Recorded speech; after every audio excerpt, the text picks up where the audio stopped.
ప్రత్యేకమైనది కూడా. ఒకే ఆలయంలో 10 అడుగుల దూరంలోనే నటరాజస్వామి, గోవిందరాజుల పెరుమాళ్లు ఇద్దరూ నిత్య పూజలందుకునే అద్భుత ఆలయం అది. ముఖ్యంగా ఇక్కడి నటరాజస్వామి ప్రపంచ ప్రసిద్ధి చెందిన శివమూర్తి. మరి చిదంబర రహస్యం అంటే ఏంటి? ఇది ఎప్పటికీ అంతుచిక్కని సమాధానం లేని ప్రశ్నే అంటారు అంతా. కానీ సమాధానం లేనిది ప్రశ్న ఎలా అవుతుంది? ఈ రహస్యాన్ని ఛేదిస్తోంది తిరుమందిరం కావ్యం. వేల ఏళ్ల క్రితం నటరాజ భక్తుడు 63 నయనార్లలో ఒకరైన తిరుమూలర్ తన తిరుమందిరం కావ్యంలో చిదంబర రహస్యాలను వివరించారు. మనిషి ఆత్మ సాక్షాత్కారానికి, శరీర నిర్మాణానికి నిలువెత్తు రూపమే చిదంబరమని తిరుమూలర్ ఆనాడే చెప్పారు. చిదంబరంలో నటరాజ విగ్రహం కాలి బొటనవేలు భూమి అయస్కాంత క్షేత్రానికి సరిగ్గా కేంద్రమని 8 సంవత్సరాల పరిశోధన అనంతరం పాశ్చాత్య సైంటిస్టులు తేల్చి చెప్పారు. ఈ విషయాన్ని వేల ఏళ్ల క్రితమే తిరుమందిరంలో స్పష్టంగా వివరించారు. అంటే ఈ ఆలయం ప్రపంచ అయస్కాంత క్షేత్రానికి సరిగ్గా మధ్య బిందువు. ఆ రకంగా అయస్కాంత శక్తిని నటరాజస్వామి బ్యాలెన్స్ చేస్తున్నాడన్నమాట. పంచభూత లింగాల్లో చిదంబరం ఆకాశలింగం, అంటే కాస్మిక్ ఎనర్జీకి సింబల్.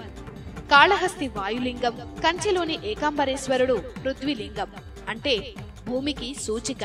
ఇక్కడే ఒక అద్భుతం ఆవిష్కృతమైంది. ఆకాశం, ఆ తర్వాత వాయువు, ఆ తర్వాత భూమి ఏర్పడ్డాయని సైన్స్ పరిశోధనల్లో తేలిన విషయమే. భగవంతుని మాయో ఏమో గాని పైన చెప్పిన 3 దేవాలయాలు చిదంబరం, కంచి, కాళహస్తి, ఈ 3 ఆలయాలు ఒకే రేఖాంశం మీద ఉన్నాయి. ఈ 3 దేవాలయాలు ఒక రాజు కట్టినవి కావు, ఒక కాలంలో నిర్మించినవి కావు. మరి సరిగ్గా ఇది ఎలా సాధ్యమైంది? ఖచ్చితంగా దైవలీలే. ఇక చిదంబర రహస్యం అంటే ఏంటో చూద్దాం.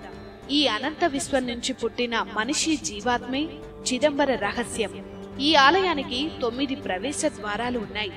ఇవి మానవుడి నవరంధ్రాలకు సూచిక.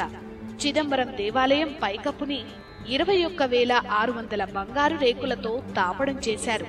మానవుడు రోజుకు 21,600 సార్లు గాలి పీలుస్తాడు. సైన్స్ ప్రకారం లెక్క వేద్దాం. నిమిషానికి ఒక ఆరోగ్యకరమైన మనిషి తీసే ఉచ్ఛ్వాస నిశ్వాసల సంఖ్య 15, గంటకు 900, రోజుకి 24తో గుణిస్తే సరిగ్గా 21,600. కొన్ని వేల ఏళ్ల క్రితమే మన యోగా శాస్త్రం మనిషి అనాటమీ మీద చేసిన గొప్ప పరిశోధనకు ఇదే సాక్ష్యం. ఇక పైకప్పు బంగారు రేకులను తాపడం చేయడానికి 72,000 బంగారు మేకులు వాడారు. మన శరీరంలో ఉండే నాడుల సంఖ్య 72,000ని ఆయుర్వేద శాస్త్రం చెప్తోంది. దేవాలయంలో నటరాజస్వామి కొలువైన గర్భగుడిని పొన్నాంబళం అంటారు. ఇది కాస్త ఎడమవైపుగా ఉంటుంది. శరీరంలో గుండె ఉండేది ఎడమవైపే కదా.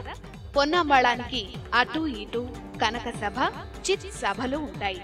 కనక సభలో 4 స్తంభాలు, 4 వేదాలకు ప్రతీకలు. పొన్నాంబళంలో 28 స్తంభాలు, 28 శైవ ఆగమాలకు గుర్తులు. ఈ స్తంభాలు 4,096 వాసాలను సపోర్ట్ చేస్తాయి. 4,096 అంటే 64 స్క్వేర్. 64 కళలకు చిహ్నమైతే 4,096 మన రక్త ప్రసరణ నాళాల సంఖ్య. నటరాజ నృత్యాన్ని పాశ్చాత్య సైంటిస్టులు కాస్మిక్ డాన్స్ అని వర్ణించారు. చిదంబరం అంటే చిత్, అంబరం అని.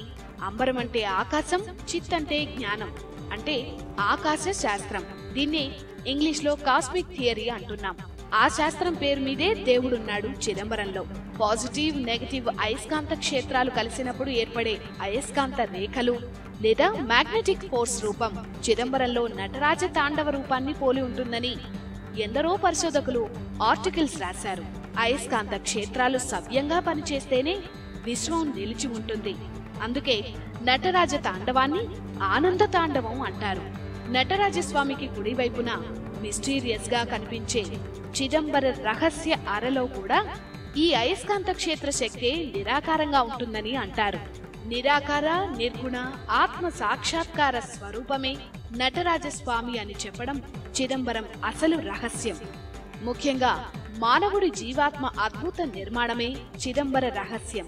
ఈ విషయాలన్నీ వేల ఏళ్ల క్రితమే తిరుమూలర్ తన ప్రబంధం తిరుమందిరంలో చెప్పారు. ఇవన్నీ నిజమేనని శాస్త్రజ్ఞులు అంగీకరిస్తున్నారు.